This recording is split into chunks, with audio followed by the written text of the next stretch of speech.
Yes, kwa watazamaji, kila ambacho kinaendelea hivi sasa ni tradition yetu kama Wajaluo, kwamba nyanya yake Junior anamnyoa kidogo kuonyesha kwamba anaanza maisha mpya.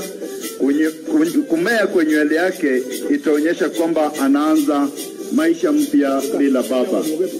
Sasa nyanya ashanyoa kidogo, sasa tunawapa nafasi kinyozi wale ambao wataalamu wa unyoaji kuendelea kumnyoa na kumaliza nywele yake.